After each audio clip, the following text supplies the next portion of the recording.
12, I felt like a caged elf who stayed to himself in one space, chasing his tail. Now I'm gonna make you dance, get your chance. Yeah, boy, shake that thing. Oops, I mean girl. I said, this looks like a job for me, so everybody just follow me, 'cause we need a little controversy. Guess who's back? Back again. Yes, the one and only Eminem has returned with his new record, Houdini. First off, if you haven't seen Eminem's Without Me video, there are a lot of gems and references from that video that appear in Houdini.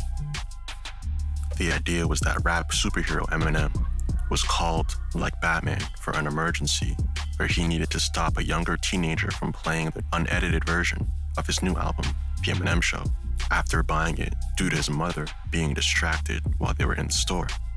Just like he showed in this record, Eminem has always been known for his controversial lyrics, so it was well known that a lot of parents didn't like their kids listening to him. But with his level of superstardom at the time, it was almost impossible.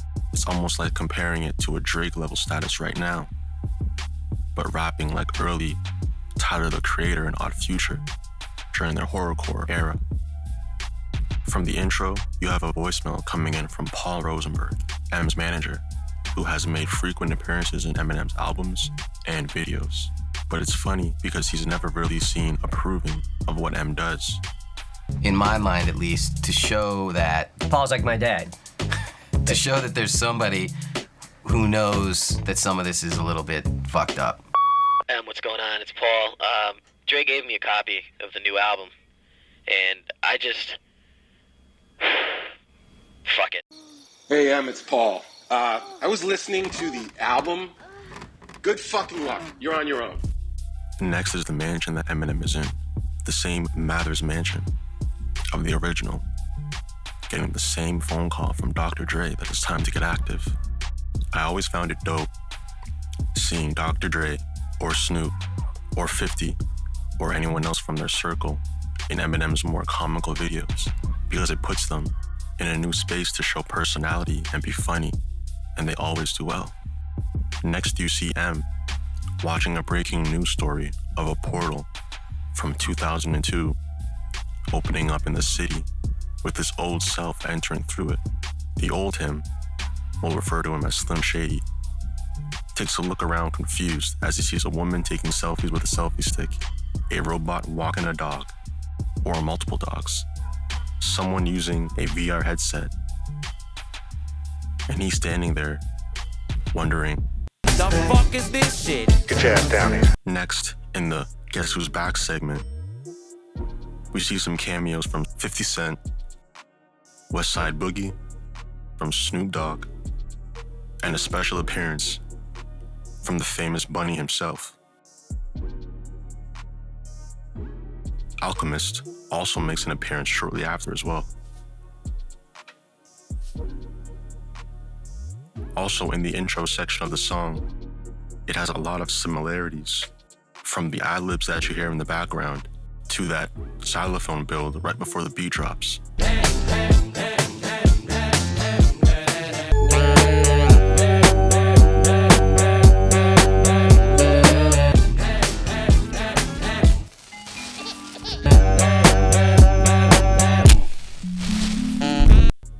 Well, I think it's a xylophone. To be honest, I become more of a fan of this video the more that I watch it. I also want to shout out technology again for advancing to the point where Eminem fans can be blessed with an actual Eminem versus Shady moment that looks real. It's almost like when we had Pac at Coachella, because the Slim Shady they created for this is incredible. I know that there's someone out there that can explain it better than me on how they did this, but he really does look like the old M.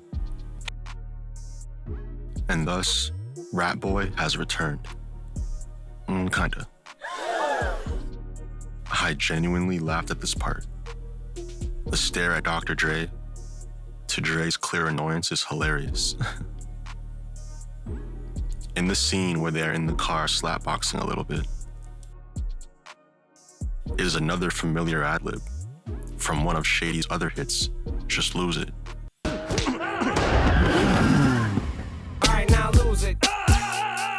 which also has the same Guess Who's Back intro in it.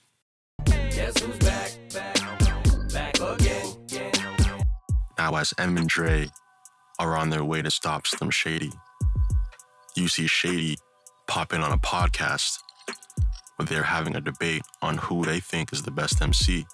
And you can see another cameo from Denon Porter and Royce the 5'9". Slim Shady comes up to it, steals one of the mics, tosses the table, then dips.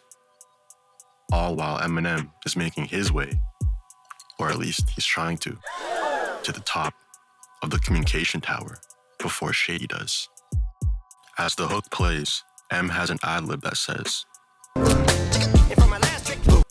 which is probably implying this will be the last time we can expect him to entertain the alter ego that is Slim Shady.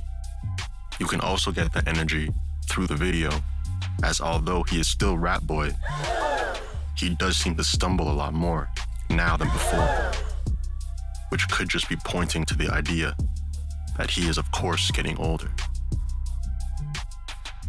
As Eminem meets Shady atop the tower, he uses the same force like Darth Vader, and like he did in Without Me, to pull the mic away from Slim before he has a chance to speak. Here, they finally square off. As the bridge plays, Eminem says, sometimes he wonders how the old him would react if he saw what was happening in the world today.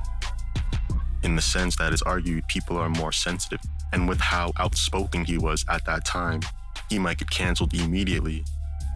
Ironically enough, he is currently getting a lot of backlash right now for his Megan Thee Stallion line. If I was to ask for Megan Thee Stallion, if she would collab with me, would I really have a shot at her feet? As the two powers finally clash, the power seems to be too much, and it ends up creating a mixed monster of both of them, an unholy hybrid.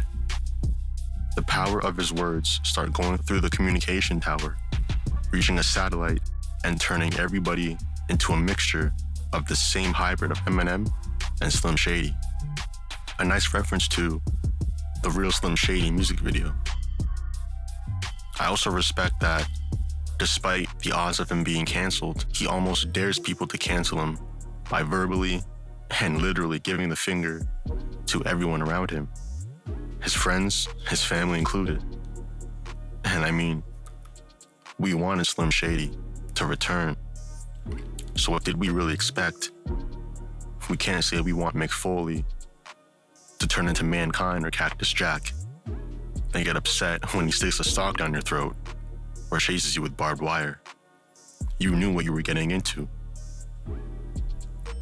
And some final cameos that we see as the video comes to a close are from Eminem's kids, Jimmy Iovine, and Pete Davidson. And to be honest, this video was really dope. The concept, the return of Shady, and fusing him with today's world is a good idea, and every cameo was on point. It's good to see big artists still put time into music videos while dropping Easter eggs for old and new fans to collect. This does raise anticipation for his new album, so I'm looking forward to hearing it. And that's all I have for you today. Let me know if I missed something. I appreciate everyone who subscribed, liked, commented, or has done all the above. Have a blessed day, and I'll see you soon.